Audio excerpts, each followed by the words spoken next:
Here in Paris for Aladdin. Would you please welcome with me now composer Alan Menken. In the role of Jasmine, Naomi Scott.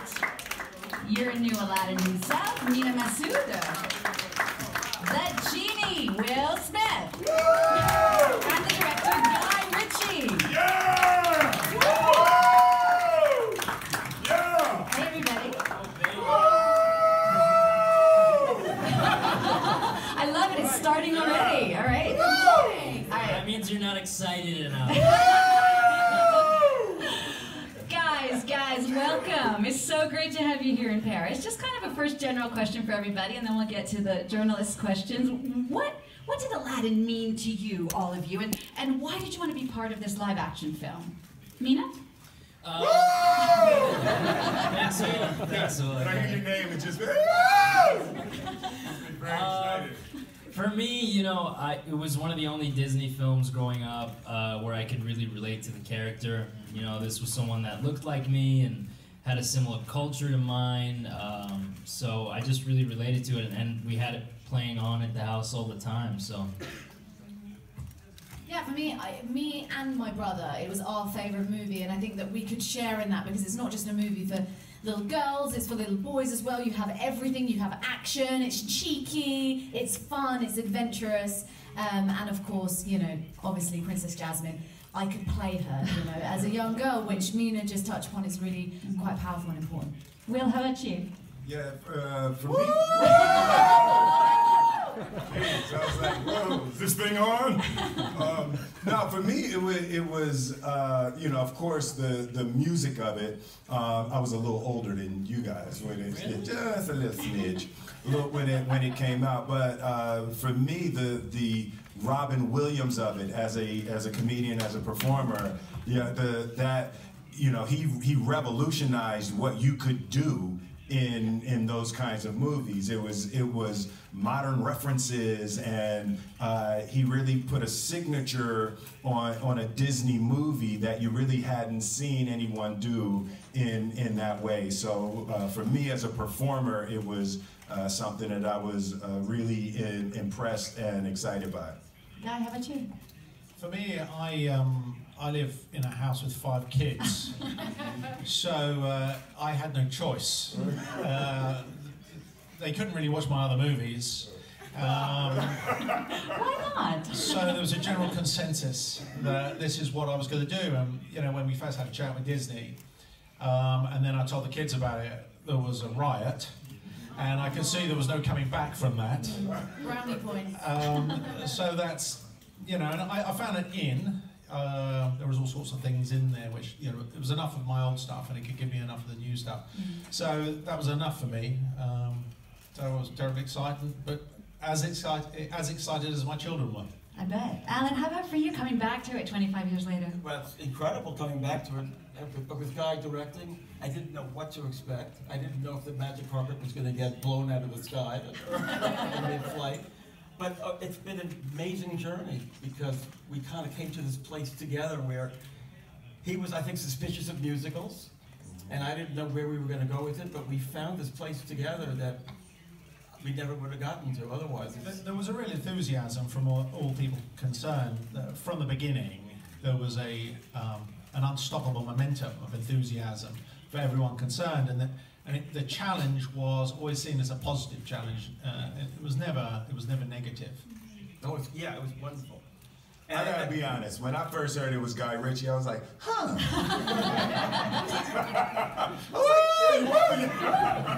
But no, that's what made it That's the special. reason I'm doing it. Exactly, no, that's what it turned into for sure after that first time we talked. yeah.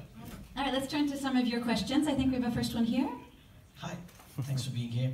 The movie was great, fantastic. Keep going, keep going. Well, that's all we have time for. No, Will, love you. Naomi, love you.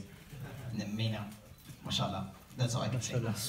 Big question. What about me? Am I chopped liver? Love you all. So the question is in 2 parts. So first part is, what was the biggest challenge for all of you during the set and preparation and all that stuff? And what was your favorite moment during all this production? Thank you. All right, let's start with the challenge. Guy? Thank you. I think really it's a repetition of my previous answer. Is the enthusiasm of the group. The group was so excited and so enthusiastic, and I share Will's sentiment that this was my favourite and most enjoyable creative challenge. I loved it from the beginning to the end, and I'm still loving the process now. But it was all of those little challenges that we came across. It was a group effort to transcend them, and it always felt like when we found the answer that we all agreed on that. It didn't feel like we needed to force an agenda or force a particular point of view. It very much felt like the film was being made by the cast and the filmmaker. How about a favorite moment from all of you? What one sticks out in your mind? Naomi, Will. You have one? You have one? Mine was speechless, but I feel like that's kind of you go. No, that was mine. Okay, all right. Well, I'll go then, guys.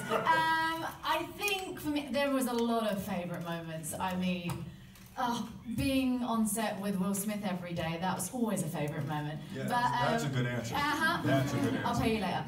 But yeah, no, I think for me, Speechless was just such a powerful moment. You know, for me, that song has so much in it, so much messaging in it, and I think I took kind of the weight of what that song means to, you know, and how it's so relatable to so many people, how it's so timely, and I think that's what I took on that day, and it was a really emotional day, wasn't it, guys? Like, yeah. And it was lovely because you guys were there as well, so I was sharing it with you, and kind of going into the zone, and Guy, like... Well, I was crying before you were crying. Yeah, I know. The fact that I made Guy Ritchie cry, that's my takeaway from this. Yeah, literally. Thank you, Mena. And actually, you know, I didn't know what I was going to add to the score, and then when I collaborated with these guys, Pasek and Paul, Benj Pasek and Justin Paul, who wrote La La Land, the lyrics of La La Land, and Dear Evan Hansen, and Greatest Showman. And I've known them since they were young kids, but we had never worked together. We got in the room and said, okay, we're going to write this song for Jasmine. And then when we finished the song, we said, this is something really special. And then you first heard it. Oh my gosh! You overheard us, but right? Well, I was so we were rehearsing before we'd even shot anything, and I was walking past a room, and I promise you, I had no idea about this new song, and I just heard you going da da da da da da, and I went, that's the new song. I just knew it. I knew it, and I like knocked on the door, and I was like, that's the new song, isn't it? And then just like it was amazing. You just know when something's like, yeah, that's it. Yeah, it definitely raised the bar for us, and also it gave us a challenge too, because this is a big new element in the story, and we really have, for instance, Jasmine not feeling that she has a voice and not feeling that she's heard, and then having this song really pushed us to new places. Will, you were going to weigh in on either your challenge or your favorite moment? Which one? Oh, the challenge for me, of course, was the level of the performance that Robin Williams gave in the first film. It's like, when you look at something like that, it's really daunting. I was terrified with the idea. I was honored by the request, but I was just listening. I just couldn't find what do you add to that. And then the first thing is that it was going to be live action. So I was like, okay, the fact that it's live action, that there's acting, and there's comedy and drama that you'll be able to do that will add a different flavor. And then the first day I got in and started messing with Friend Like Me. That was the first song that I played around with, and then in that moment I found the genie, the idea, adding the hip-hop flavor to the genie, and then it exploded for me. It was like, oh, what Robin did is he used his personality, he used himself as the genie, and then in that moment it was like, oh, I'll use my, history, yes. Because I haven't told you this before. Your performance is so amazing. It's amazing. It is so, in every moment. I will, killed it. From now on, you are the genie, I promise you. Yeah! It's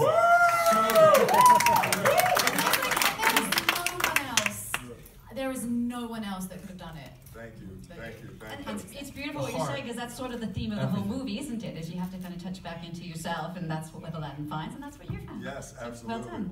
Another question here. Who's got one? Bonjour, une question pour Guy Ritchie. Votre Yasmine a trouvé sa place et sa puissance dans son royaume, mais c'est un film extrêmement féministe.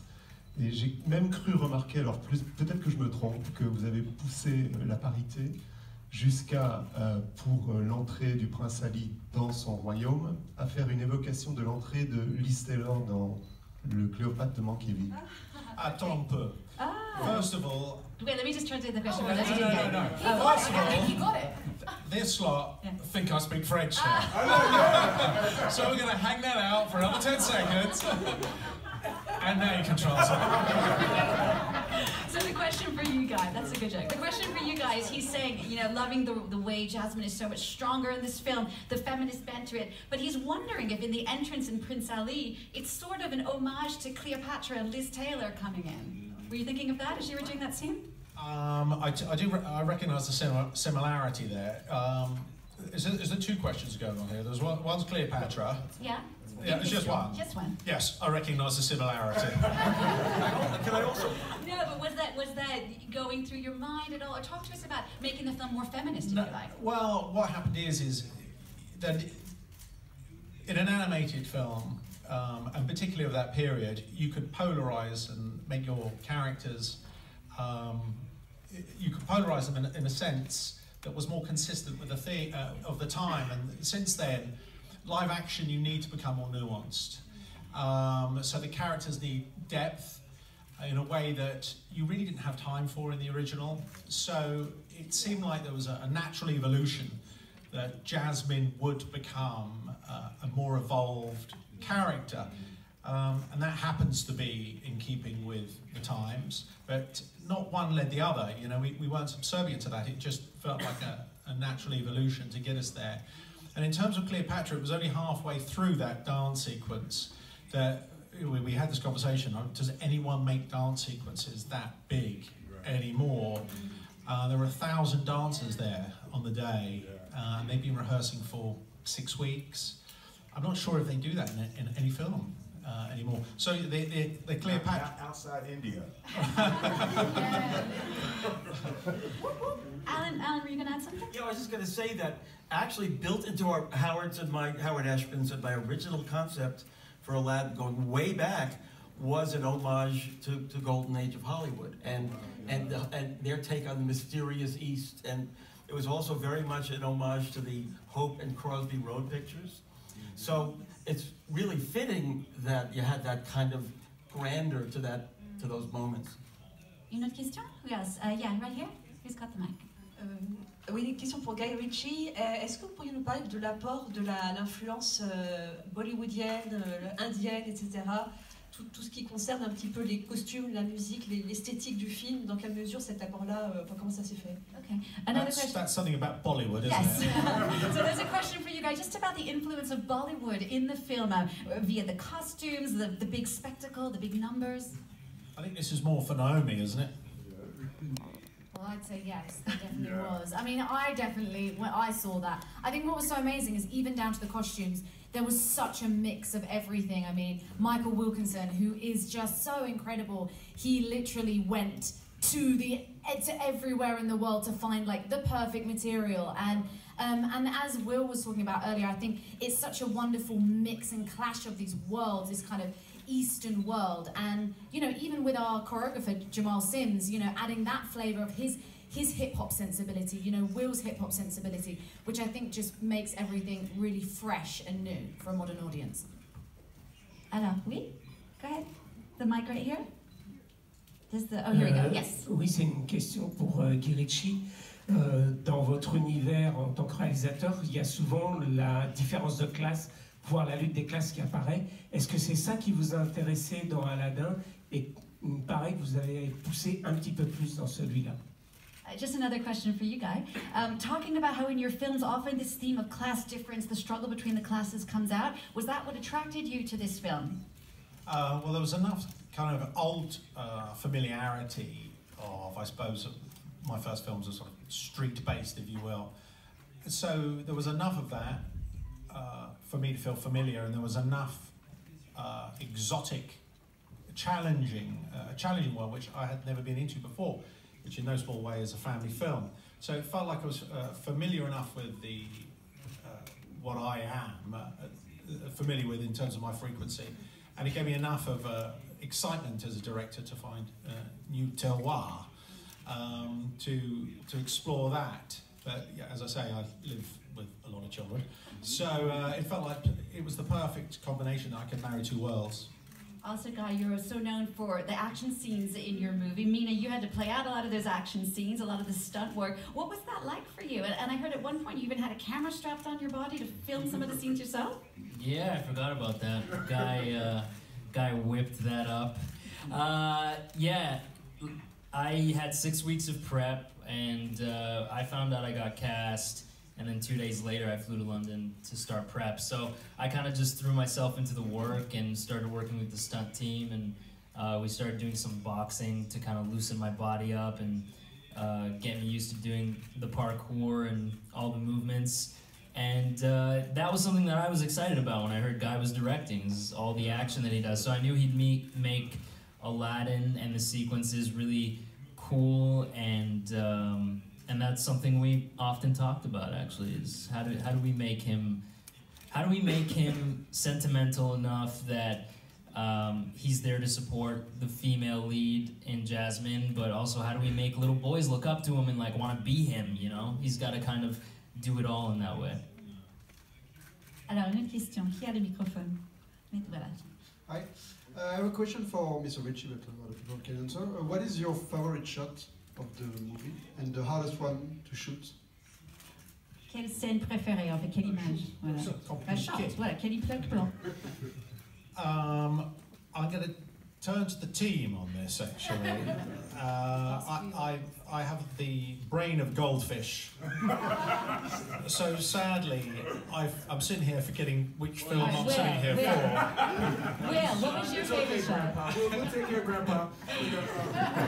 So, well, you saw it a lot in different frame rates, right? That was different on this film? The day that I was like, oh my goodness, this movie's never going to be finished, is the Prince Ali, when you wanted to do the single shot down the street with the parade. So in the parade scene, you know, so we're out there, there's elephants and horses and monkeys and birds and 1,000 dancers, and so we do a shot, and I have the big headpiece on, and we come down the middle of the road. So we come down, and there's a single shot that probably gets half or 3/4 of the song done as we go down the road, and then cut. And the reset to do a second take was 30 minutes. So it took 30 minutes to get the elephants to agree to go back to the beginning, get the horses and everything to go back, and everybody had to go and turn around and come back, and it was 30 minutes to get another shot. And I thought that you know, I admired your commitment to having the shot the way that you wanted it on that day, and I appreciated the time in my trailer. But it looked amazing. It looked amazing, right? It looked awesome. I tell you, there's something that we all enjoyed, actually, was the last thing we did. Oh yeah, of course. Yeah. That was so much fun. It was fun. What was that? Yeah, you weren't there that day.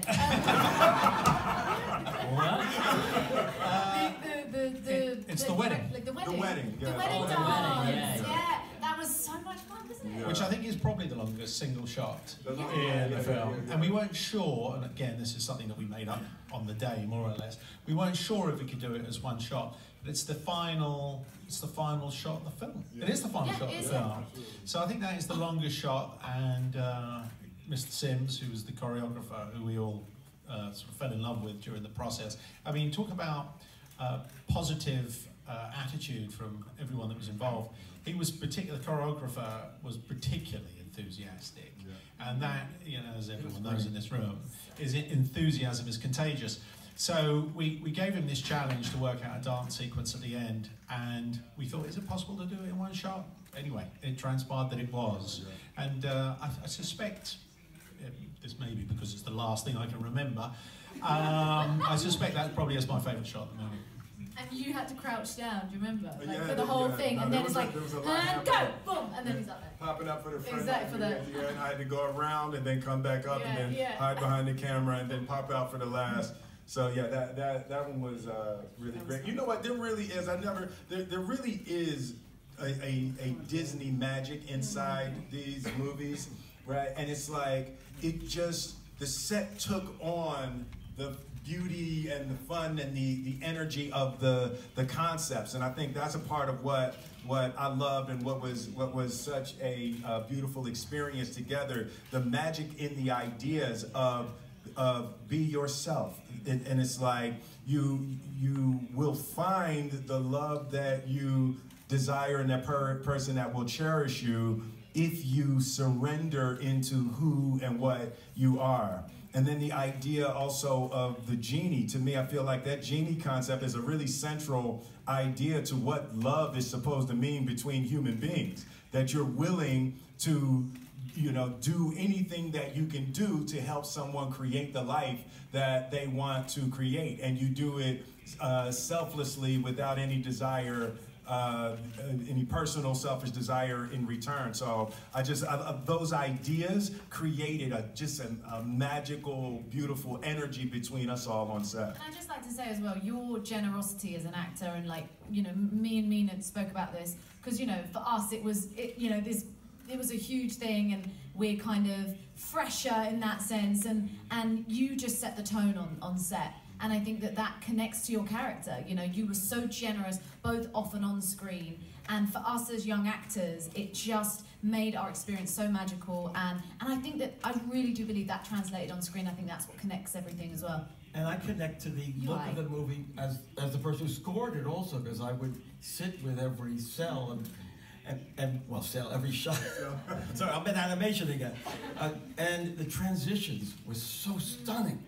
Like the transition with you waiting for Aladdin and then watching him go to the Cave of Wonders. It's a gorgeous transition. It's just magical. I feel as though I need to riff on the very thing that Naomi was saying about. You have at the beginning of the day something called a call sheet, which tells everyone who's doing what to whom. And there's number one on the call sheet, and there's some egotism that goes with that particular position. And traditionally, it can be quite tricky for the director to have to negotiate a deal with number one on the call sheet. And in the movies that I've made, this was the most pleasurable experience that I ever had with number one on the call sheet. Thank you, Mena. To be clear, it was not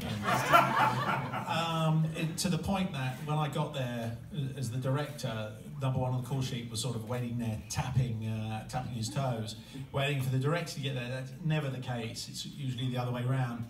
And the endless generosity that number one on the call sheet exercised really set the tone and the frequency for the positive experience it was for all of us. Thank you very much, Naomi. Again, no, don't worry. All right, who else has got another question here? Who's got the microphone, please? Hi guys, first thank you very much, the movie was lovely. I've got a question for you all, well, two actually. I'm wondering, what do you think makes Aladdin a fitting story to adapt in 2019? And also, how do you think this movie's gonna fit in your respective careers? Well, I think what's interesting about the way that they fall in love and the experiences that they have, and I have a 25-year-old, a 20-year-old, and an 18-year-old daughter at home right now. So how children are relating in this digital era in terms of finding love and finding partners and creating relationships. I think that how this film will fit is it's that really old-fashioned way that people would meet and actually talk you know, and you overcome the challenges and obstacles to the relationship and not taking it down to a swipe, you know, one direction or the other. So I think that there will be an interesting thing for the younger generation to feel and experience in the Aladdin and Jasmine interaction. So that, you know, it'll be talking to my daughter about that. Her reaction was really interesting in how she took it, how she yearned for it a little bit, but there was some part of it that felt farther out of reach than I think it did for our generations. Yeah, and to build on that, I think now more than ever, young people, including myself, struggle with figuring out who they are as people, because social media certainly does not help your search on personal identity. And this film, at the end of the day, especially for Aladdin, he's going on this search for his personal identity. Is he good enough, like, as who he is?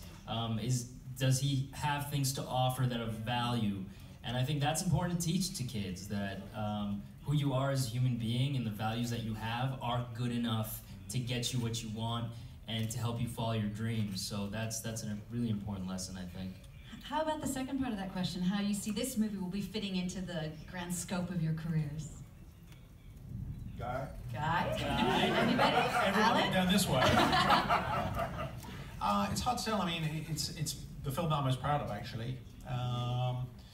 And it's the one that I enjoyed the most. Did you get that? Write that down.